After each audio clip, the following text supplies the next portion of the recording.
जब से अमेरिका के राष्ट्रपति ट्रंप बने हुए हैं तब से ये भारतीय अर्थव्यवस्था और भारत के लोगों के लिए बवासीर बने हुए हैं। ये व्यक्ति एक बार टैरिफ बढ़ाता है, फिर घटाता है, फिर कल का न्यूज है कि टैरिफ को बढ़ाने वाले हैं, ये 100% करने वाले हैं, कुछ ऐसा ये प्रस्ताव ला रहे हैं। फिर उसके बाद जो है अमेरिका और ईरान के बीच जब युद्ध होता है तो भारत की पूरी एनर्जी रिसोर्सेज बाधित होती है। एलपीजी संकट भारत में होता है उत्पन्न, कच्चा तेल प्रभावित होता है, प्रति बैरल जो दाम है तेल का वो लगातार बढ़ रहा है। भारत की अर्थव्यवस्था पर बहुत बुरा निगेटिव प्रभाव पड़ रहा है इस व्यक्ति के कारण। ये व्यक्ति भले ही जो है ईरान से युद्ध लड़ रहा है, लेकिन इसका प्रत्यक्ष प्रभाव हमारे ऊपर पड़ रहा है। अब इस व्यक्ति ने क्या किया कि H1B वीजा को लेकर के सख्त कदम उठाया है और यहां पर जितने भी आईटी प्रोफेशनल्स व्यक्ति हैं, सिलेक्टर्स हैं, या फिर जो जॉब कर रहे हैं, जो इंजीनियरिंग से बिलोंग कर रहे हैं, जो आईटी से बिलोंग कर रहे हैं, जो एआई से बिलोंग कर रहे हैं, हमारे देश के निवासी, हमारे देश के नागरिक जो अमेरिका में जो है निवास करके वहां पर जॉब कर रहे हैं, अब अगर उनकी नौकरी जाती है तो उनको अमेरिका छोड़ना पड़ेगा। कुछ ऐसा जो है ये प्रस्ताव ला रहे हैं। अब यहां पर देखिए जरा, H1B वीजा क्या खत्म हो जाएगी 60 दिन की ग्रेस पीरियड। अभी तक अगर H1B वीजा खत्म हो रहा था तो 60 दिन का ग्रेस पीरियड दिया जा रहा था और उस दौरान वो अपने आप को अपडेट कर सकते थे और फिर से नौकरी पेशे में आकर के अमेरिका में निवास कर सकते थे। लेकिन एक ग्रेस पीरियड के ऊपर लगातार जो है दबाव बढ़ता जा रहा है। अमेरिका में नौकरी जाने पर तुरंत छोड़ना होगा देश, मतलब कि अमेरिका में अगर आपकी नौकरी जाती है तो तुरंत आपको देश क्या होगा, छोड़ना पड़ेगा। तो ये जो है भारतीय आईटी प्रोफेशनल तथा इसका जो है क्या असर होगा, एक जो है त्वरित इसका विश्लेषण हम लोग करेंगे। मतलब कि भारत के लोगों पर इसका त्वरित प्रभाव पड़ेगा, आप देखेंगे आगे चल करके। कुछ ऐसा ही ये विधेयक है। यहां पर नियम में क्या बदलाव प्रस्तावित है, एक तो वर्तमान नियम है और दूसरा एक कुछ प्रस्ताव लाए हैं, उसमें क्या कुछ प्रस्तावित है उसको। जैसे इसमें कह रहे हैं कि अभी तो वर्तमान स्थिति है कि अगर आपकी नौकरी जाती है तो उस स्थिति में आपको ग्रेस पीरियड दिया जाता है 60 दिन का, और उस दौरान आप नई नौकरी या जो है वीजा बदलने का आपको मौका मिल पाता है। और मतलब कि जो है सफल होने पर अमेरिका में क्या कर सकते हैं, आप रह सकते हैं। वो जो वर्तमान स्थिति है यहां पर आप कंफर्टेबल जोन में हैं अमेरिका में, मतलब कि नौकरी गई, 60 दिन का ग्रेस पीरियड है, इस दौरान आप नई नौकरी ढूंढ लीजिए या फिर जो है वीजा जो है बदलने का आपको मौका दिया जाएगा।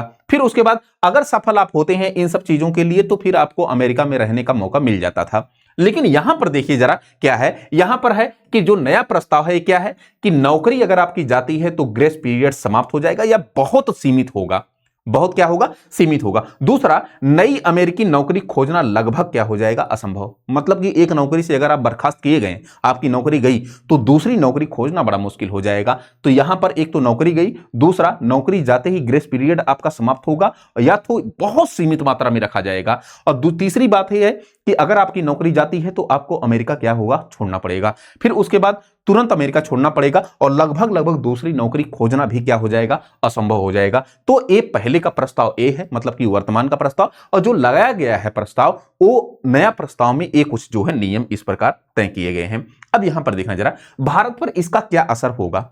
अगर मैं कहूं कि भारत पर इसका क्या असर होगा तो बड़ी हिस्सेदारी, आप जानते हैं H1B वीजा ये प्रोग्राम में सबसे बड़ा जो हिस्सा है वो किसका है, भारतीय पेशेकरों का है। मतलब कि इंडियन डायस्पोरा का बहुत बड़ा हिस्सा, बहुत बड़ा पार्ट जो है H1B वीजा प्रोग्राम में हासिल है, शामिल है ना। प्रमुख इसमें सिलेक्टर्स कौन से हैं, तो इसमें आईटी के लोग हैं, इंजीनियरिंग के लोग हैं, फिर उसके बाद कंसल्टिंग हैं, सेक्टर्स के जो है स्किल्स वर्कर हैं, ये सबसे ज्यादा क्या होंगे, प्रभावित होंगे। हमारे यहाँ जो ब्रेन ड्रेन है, ब्रेन ड्रेन मतलब कि जो हमारे यहाँ से उच्च कुशलता वाला जो दिमाग है वो अमेरिका में चला गया है, इसको हम ब्रेन ड्रेन कहते हैं, है ना। और वहां जाकर के एक आईटी वाला काम कर रहे हैं, इंजीनियरिंग वाला काम कर रहे हैं, कंसल्टिंग वाला काम कर रहे हैं और स्किल्ड फुल एकदम वर्कर्स हैं जो जाकर के अमेरिका के विकास में प्रमुख योगदान दे रहे हैं। अब इनके लिए खतरा उत्पन्न हो सकता है इस प्रकार के प्रस्ताव से, ठीक है ना। अब यहां पर देखिए जरा, ये बेचारे बैठे हुए हैं, इंतजार कर रहे हैं कि क्या 60 दिन का ग्रेस पीरियड मिलेगा कि नहीं मिलेगा, वगैरह वगैरह। फिर निष्कर्ष क्या है कि अगर यह लागू होता है तो नौकरी ढूंढने पर भारतीयों के लिए दूसरा विकल्प खोजना लगभग क्या हो जाएगा, असंभव हो जाएगा। देखिए दूसरा विकल्प लगभग असंभव हो जाएगा। और फिर यहां पर देखिए क्या कह रहा है कि ध्यान दें कि इन दो अलग अलग फैसलों को ना मिलाएं। इन दो अलग अलग फैसलों को मतलब कि 60 दिन का ये जो ग्रेस पीरियड, इसकी समाप्ति यह उन लोगों के लिए है जिनकी नौकरी चली गई है।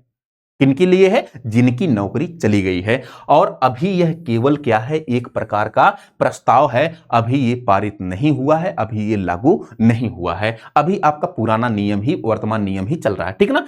अब यहां पर देखिए जरा एक चीज और, अगर यहां पर अगर आप देखेंगे तो H1B वीजा आपको मिलेगा, लेकिन $1,00,000, अरे मोर भैया $1,00,000 मतलब 85 लाख रुपए का। कितना? 85 लाख रुपए का, मतलब $1 अभी तो मतलब कि एक अमेरिकी डॉलर बराबर कितना रुपया है? लगभग 96 लाख रुपया, 96 रुपया, 95-96 रुपया, तो 95-96 लाख हो जाएगा। इतना रुपया मतलब कि लगभग 1 करोड़ के आसपास आपको H1B वीजा। अरे भैया आइए, इतने में जो है समोसा की दुकान आप 50 ठो लगा लेंगे और हर पे कर्मचारी रख लेंगे, ससुरा 1-1 हजार रुपया पाएंगे तो आपका 50,000 रुपया एक दिन से तैयार होगा, है ना। क्या जरूरत है अमेरिका में जाने की। तो यहां पर देखिए 1,00,000 रुपया H1B वीजा की फीस रखी गई है। यह नए H1B वीजा ए पेटिशंस या एंट्री के लिए है। यह सितंबर 2025 से लागू होने वाली अलग नीति है। तो अलग नीति ये ट्रंप प्रशासन के द्वारा लाई गई, बहुत खतरनाक है, और H1B वीजा का जो फीस है उसको बढ़ा दिया गया है। फिर यह नियम लागू हो चुका है, तो यह नियम अभी लागू नहीं हुआ है, यह सिर्फ क्या है? एक प्रस्ताव है जो H1B वीजा को लेकर के, ग्रेस पीरियड को लेकर के था, ये सब सारी बातें, ठीक है। वर्तमान स्थिति क्या है कि भाई जो ट्रंप प्रशासन के द्वारा अभी इसका जो है समीक्षा की जा रही है। दूसरा अगला कदम क्या होगा कि इस पर पब्लिक का कमेंट्स पड़ेगा, रेगुलेटरी प्रक्रिया होगी, तब जाकर के ये अंतिम चरण में आएगा और अंतिम चरण में इसको लागू किया जाएगा। निष्कर्ष यह है कि घबराने की जरूरत नहीं है, लेकिन स्थिति पर नजर रखना बेहद क्या है हम लोगों के लिए जरूरी है, ठीक ना। तो ये पूरा आपका जो है अमेरिका के द्वारा उठाए गए तमाम प्रकार के घटिया प्रकार के कदम थे जो इंडिया अमेरिका के रिलेशंस को डैमेज करते हैं, और भारत का इकलौता एक ऐसा देश है जहां पर भारत को व्यापार फायदा सबसे ज्यादा अमेरिका से होता है। तो नमस्ते ट्रंप वगैरह का आयोजन किया जाना चाहिए भारत में फिर से, और आए वो मनाएं भाई, उनके दामाद आ रहे हैं यार, जा करके आज आए हैं शायद उनके दामाद। Thank you so much.